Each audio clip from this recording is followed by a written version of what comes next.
What's going on, everybody? Welcome back to my channel. Today we're going to talk about skinhead against racial prejudice.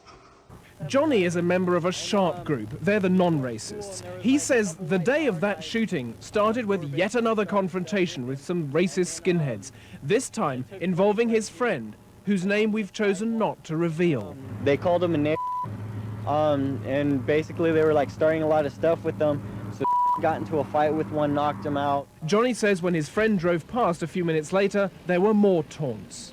Got out of his car, put a gun in his waistband, and asked him, he said, you know, do you guys have any problems? The white power guy said no. Fox News caught up with Johnny's friend, who's not a S.H.A.R.P member, but someone Johnny claims was lending them a bit of muscle against the white power skinheads. About 5 of them just came up and were saying racial slurs. I just got mad and hit one in the eye. He's vague about the gun. Was there a gun involved? No, not really.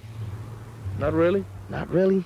Johnny says the stage was then set for a street fight between the S.H.A.R.Ps and the white power skinheads. He claims they waited for the S.H.A.R.Ps to show at this intersection, and that's where the shooting occurred later that day. The person who actually got shot, they were driving a dark-colored four-door Honda, which basically looked like his Sentra that he was driving. The two believe it was all a case of mistaken identity. And a war with Nazis. In the eyes of a skinhead, Portland, Oregon looks like the city of the future. The gang enforcement officer with the Portland Police maintains that his town has tolerance for different lifestyles, as long as they're liberal lifestyles. There is no tolerance for skinheads. Yet rival gangs of bald men with tattoos have now lit this Beansboro metropolis a Mad Max edge. Until November of 1988, Portland had no more racist fanatics than any other northwestern town.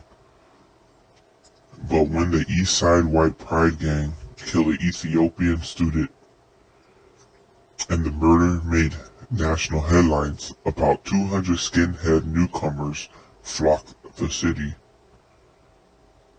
Like their cousins elsewhere, Portland's racist skinheads sport flight jackets, suspenders, and Doc Martens with shoelaces in various colors: white for racial purity, red for the blood they are willing to shed, and yellow as a sign they have shed someone else's blood.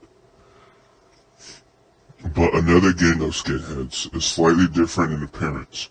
The swastikas have diagonal lines slashed through them, and black and white breast pocket patches depict a crucified skinhead with the letters S.H.A.R.P written over the top.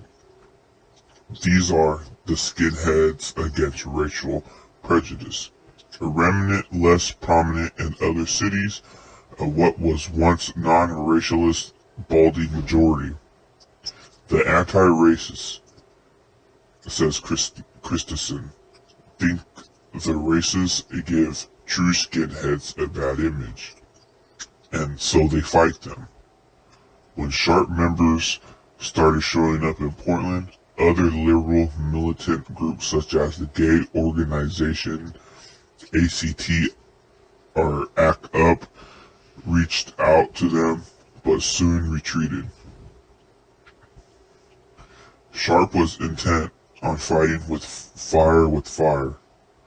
Soon, rumbles ensued, and last New Year's Day, during a confrontation on a stony street, they shot a racist with an SKS, a bayoneted semi-automatic assault rifle similar to an AK-47. They blew his head to smithereens, says Christensen.